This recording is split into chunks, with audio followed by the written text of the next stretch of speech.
ओम श्री परमात्मने नमः। श्री लक्ष्मी जी ने कहा कि ऋषिकेश, आप ही योगी पुरुषों के ध्येय है।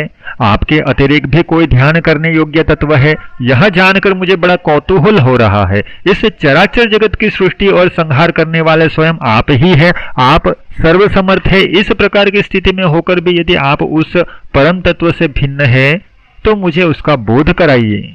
तो श्री भगवान बोले कि सुंदरी सुनो, मैं गीता में अपनी स्थिति का वर्णन करता हूँ। क्रमशः 5 अध्यायों को तुम 5 मुख जानो, 10 अध्यायों को 10 भुजाएं समझो तथा 1 अध्याय को उदर और 2 अध्यायों को दोनों चरण कमल जानो। इस प्रकार यह 18 अध्यायों की वांगमयी ईश्वरीय मूर्ति ही समझनी चाहिए। यह ज्ञान मात्र से ही महान पाठकों का नाश करने वाली है। जो उत्तम बुद्धि वाला पुरुष गीता के 1 या आधे अध्याय का अथवा 1 आधे या चौथाई श्लोक का भी प्रतिदिन अभ्यास करता है, वह सुशर्मा के समान मुक्त हो जाता है। श्री लक्ष्मी जी ने पूछा कि देव, सुशर्मा कौन था, किस जाति का था और किस कारण से उसकी मुक्ति हुई। श्री भगवान बोले, प्रिय, सुशर्मा बड़ी खोटी बुद्धि का मनुष्य था। पापियों का तो वह शिरोमणि ही था।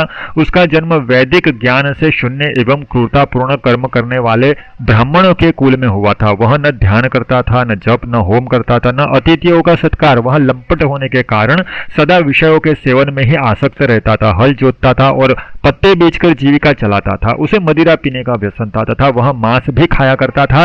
इस प्रकार उसने अपने जीवन का दीर्घकाल व्यतीत कर दिया। एक दिन वह मूढ़ बुद्धि सुशर्मा पत्ते लाने के लिए किसी ऋषि की वाटिका में घूम रहा था। इसी बीच में काल रूपधारी काले सांप ने उसे डस लिया। सुशर्मा की मृत्यु हो गई।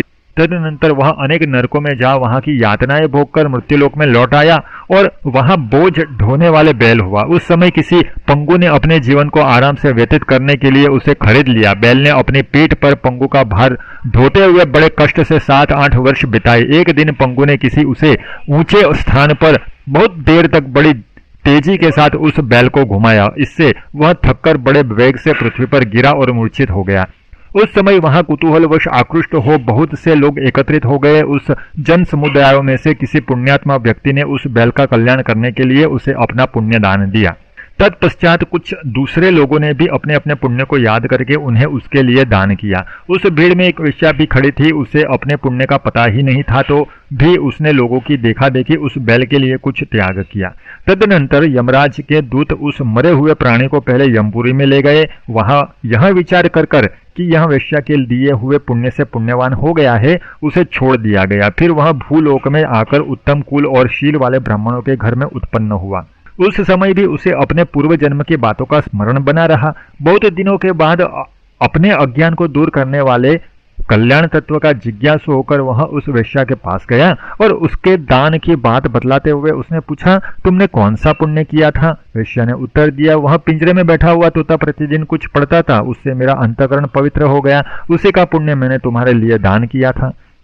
तब उस तोते ने अपने पूर्व जन्म का स्मरण करके प्राचीन इतिहास कहना आरंभ किया। शुक बोला, पूर्व जन्म में मैं विद्वान होकर भी विद्यता के अभिमान से मोहित रहता था। मेरा राग द्वेष इतना बढ़ गया था कि मैं गुणवान विद्वानों के प्रति भी ईर्ष्या भाव रखने लगा।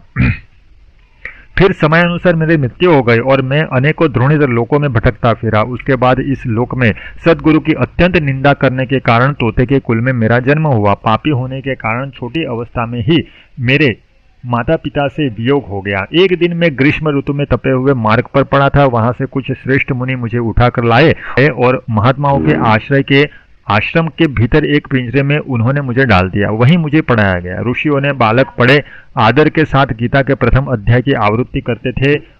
उन्हीं से सुनकर मैं भी बारंबार पाठ करने लगा। उसी बीच में एक चोरी करने वाले बहेलिये ने मुझे वहां से चुरा लिया। तत्पश्चात इस देवी ने मुझे खरीद लिया। यही मेरा वृतांत है जिसे मैंने आप लोगों से बताया।